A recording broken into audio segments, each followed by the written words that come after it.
So, good morning. So with the debates today, just as a quick review, I know you guys know the format of the debate, but it has been almost a year since we've done it, so just one more kind of run through. Once we are starting here with groups 1 and 5, we are in test conditions, meaning we're not working on anything else. We're not working definitely on another class or your own debate coming up. Please just be a fully engrossed audience. So just make sure that you're paying attention. And listen, one of the reasons why we do this, besides the fact that it's fun and it's competitive, is also if one of these three topics today ends up on the paper forge. That's the bonus, right? You're going to learn a ton today from each other. Every year I do this, I sit there and take tons and tons of notes, and I'm like, wow, this is really good. I didn't know that. I learned this, I learned that. So really kind of, lean in, listen to what the groups are saying today. Just be a great audience. A couple of things about the rules of the debate. Make sure, one, that when it's, one team's turn to speak, remember the other team is not speaking, it's not an open-ended sort of debate. You have the floor for the 2 minutes. If a team does speak while you're doing that, while someone else has the floor, it'll actually go negative towards your debate score. So there's no upside to doing it. Should you be taking notes, though, while the other side is speaking? Absolutely, that is what you should be doing. So that way you're prepared to, cross-examine, if you will. There's a timer over there, so when you see the 2 minutes, go up, that's it. You stop. It might be in the middle of a sentence. Please don't take it the wrong way. It's a hard 2 minutes. That way it's fair for everyone. That's really it. Any questions before we begin? Are there intermissions in between each one, like 30 seconds or something? We're going to go with a 2-minute intermission. So Nice. yes, That's we really have good. 2 minutes in That's between really good. each section of the debate. So now you can decline those 2 minutes. I mean, no, like with the open, you may not want a full 2 minutes, but whenever you're ready, just let me know. If not, then it'll be 2 minutes, okay? Any other questions before we begin? Yes. Do we maybe want to take these down so the camera doesn't get them? I defer to you. Yes, please. We should, okay? There's like, the bag's like on the floor. Thank you. I'll put them on the chair. Is that okay? I don't care. Drop it. Do wherever it's going to anyway. Okay. The window. All right, so with that in mind, we're going to get started.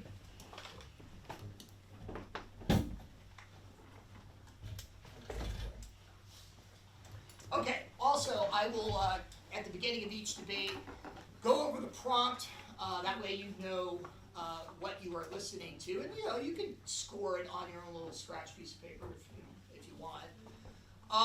Right, so first debate topic today is, did the anti-communist program of the 40s and early 50s make the country more free and safe? Team 5, which they are on the right, are going to be making the case that it did, in a sense, produce more freedom and safety, reducing the effects of communists in positions of power and influence. Team 1 on the left is going to argue against this position, that it did not help the country and did not lead to more freedom and safety. You guys negotiated that Team 5 was going to go first in the debate. That hasn't changed, right? All right, so with no further delays, Team 5, get this clock set up, there we go. Team 5, if you would please begin your open. All right, good morning, class. Today I stand before you to argue that the anti-communist program of post-war America played a crucial role in safeguarding American freedom and security by reducing the influence of socialists and communists in position of power.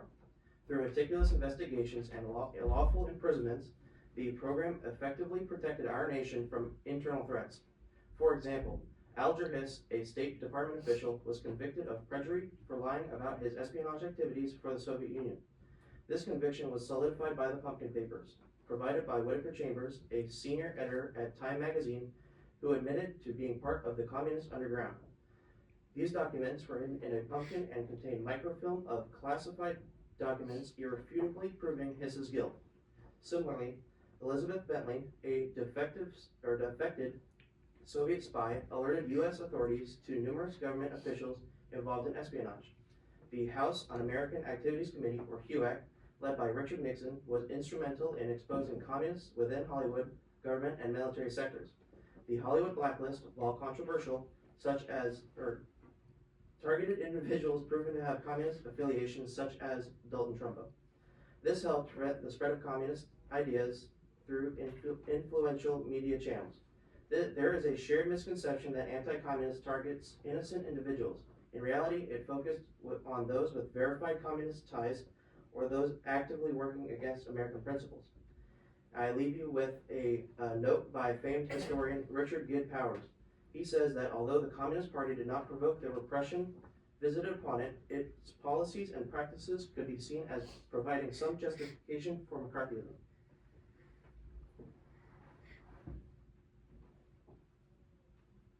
All finished? Okay, team one, you have 2 minutes, and then you may begin your open or any time before the 2 minutes. All right, team one, you may begin your open. The anti-communist movement of the United States between the 1940s and the 1950s involved repressive actions taken by the government to control the spread of communism. The movement directly infringed on the rights of Americans.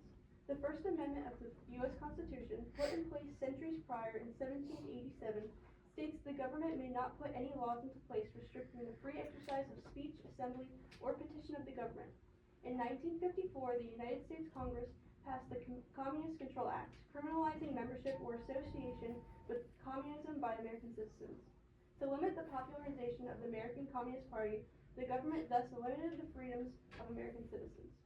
Though the threat of espionage was a cause for concern, the efforts of the government to completely control the spread of information regarding communism denied Americans their right to free speech. I start with this quote from Benjamin Franklin: "Those who would give up essential liberty to purchase a little temporary safety deserve neither liberty nor safety." The communist movement had no immediate threat to the American population, as there was no proven violent intent within its political party.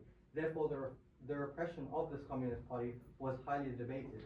This was seen as the anti-communist movement sparked fear and paranoia among the American population on the basis of opposing ideology, wherein Supreme Court cases such as Discus Dennis v. United States in 1951, the government ruled in favor of national security from differing ideology over freedom of speech. This movement was heavily restricting the very ideals of freedom it was claiming to protect. The anti-communist program did not help the country and in fact lessened the freedom Americans enjoyed. The program actually limited civil liberties, fostering a society that became more conformist and ultimately making the country less free and less safe. Okay.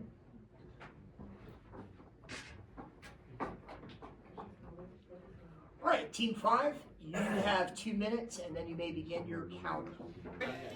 All right, here we go. Yeah, guys, I'm sorry. I'm ready for space. So, team five, please begin your counter.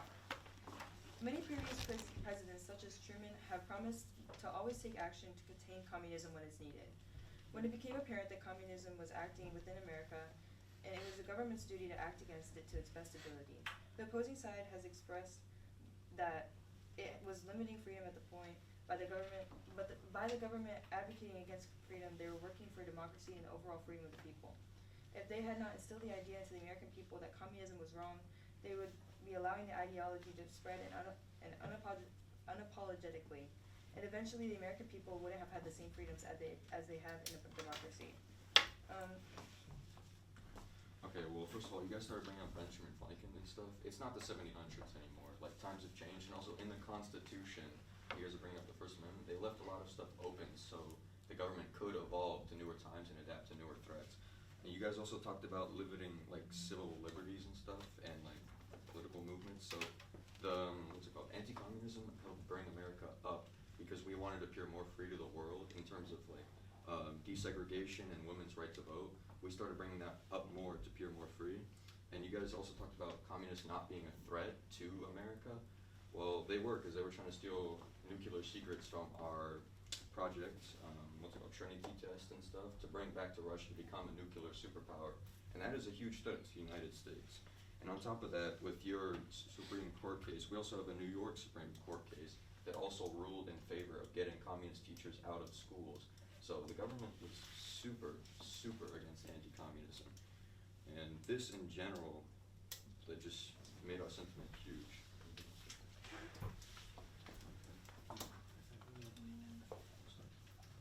And also he talked about like it was just temporary freedom. Like in Benjamin Franklin's quote, you're talking about to protect temporary freedom. When communism would have changed the course in the future for America from communism to Time's up. All right. Team 1, you have 2 minutes, and then you may begin your counter. All right, Team 1, please begin your counter. Alright, first I would like to begin to say I understand why you're concerned about the safety of nuclear war, which was a great concern, especially after World War II, but the McCarthyism phase was definitely, without a doubt, out of hand. At the point where it suppressed new liberal-based ideologies by the Taft-Hartley Act, even called the president that won the war a communist itself. Then later on, as civil rights was trying to pursue, and we had a legendary man by the name of Jackie Robinson able to break a very large amount of barriers by joining the new baseball league, had to have a hearing against McCarthy saying, I understand that you're against communists. He was as well, but at the same time, he was oppressing every single minority and civil rights group that came by the time. He wanted to get rid of Jim Crow laws, the multiple lynchings that have been happening since World War II. Not only that, you also mentioned how in the 1700s, it was 100 years ago that we made the Constitution that all of our laws are based off of, that are inalienable rights, that everyone is born with, that no matter what, even a government should not be able to uncontrol that. Our due process of laws, and yes, you're saying we can change that as we will. And with the sacrificing of rights in the Constitution, that whole argument kind of falls apart when it comes to the fact that our Constitution upholds that specifically, that we are not supposed to just sacrifice our rights, and that it upholds that every person has the rights. And when it comes to rights, a Republican named Margaret Chase Smith talked in her speech to Congress about the American principles of the right to criticize, hold unpopular beliefs, protest, independent thought, and exercise rights should not cost one single American his reputation, his right to a livelihood, nor... All right. Team 5, you have 2 minutes, and then you may begin your closing statement. All right, everyone. Team 5, please begin your closing statement. To begin, I would like to highlight that what you have listed, such as McCarthy going after Jackie Robinson, happened after the deadline that the debate takes place, early 1950s. That was 1952. Sorry, this is my time, sir. And then, as Joseph McCarthy stated in his years in office, the United States was going through a second Red Scare, with members of day-to-day society turning communist spies. The Soviets had a variety of spies doing their dirty work in the United States, such as Harry Gold, a chemist who worked on the Manhattan Project, which was the Allies' top-secret nuclear program during World War II. Gold admitted to being a spy and testified at the Rosenberg trials, and confirmed Julius' spy work while also informing the U.S. court that Ethel Rosenberg knew of her husband's spy work, and that she did not commit the crime of espionage herself because she was ill. This, without question, makes Ethel Rosenberg guilty, as she was an accessory to the crime of high treason. U.S. Code Title 18 clearly outlines the punishment for treason as death, meaning the U.S. had every right to execute the couple. While the opposing side has made claims about censored newspaper and press, I would like to point out that the U.S. did not publish any official policies that restricted the topic of communism in press. My opposition believes that McCarthyism limited freedoms of the American people, specifically regarding the Hollywood blacklist. While the statement the U.S. government limited opportunities for people that supported the USR could be made, the whole point of the Hollywood blacklist was to prevent Soviet beliefs from sneaking into the minds of American common people, in turn making American freer, because the whole idea of communism is total government control. Overall, communism binds the people by limiting free speech and religion. For these reasons, the United States government had every right to contain communism to make America stay free. I firmly support that McCarthyism did nothing but bring out Soviet spies, in turn making the U.S. safer, and did not limit the idea of freedom at any level. And the idea of Soviet espionage spies having access to U.S. top secret files is a war crime. Not a war crime. An act of war. All right, Team 1, you guys have 2 minutes, and then you may begin your closing. I would have got a credit. Alrighty, here we go. Group 1, please begin your closing. Overall, whilst there is an argument that communist movements help with a development of more freedom in America, the movement was on mostly a basis of paranoia and led to restrictions in the movement that were way more excessive than necessary. It was on the basis of McCarthyism, which led to multiple scenarios, such as Hollywood actors being accused of communism and random outing without any warrant of evidence. And a quote by the man himself, Senator Joseph McCarthy: "We are not concerned with guilt by association, because here we are not concerned with convincing any individual of any crime," showcasing that while, yes, there were at times where McCarthyism did lead to Russian spies that were against America to shut them down, they also would out anyone without any true evidence just on the basis that they assumed they were communism and they were against America. And you also talked about how movement was all about boosting freedom in America, but how can freedom be boosted if you're restricting the rights of speech to all these people that are trying to protest?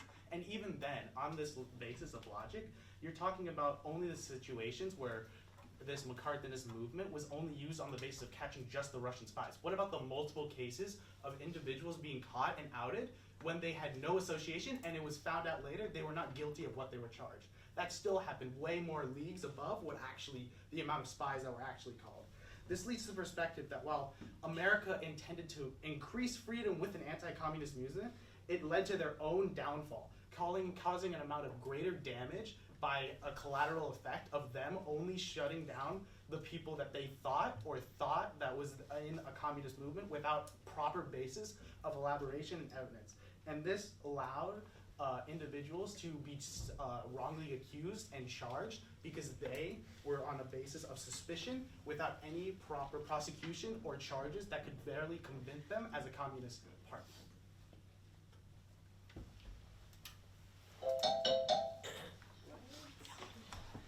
Guys, thank you very much.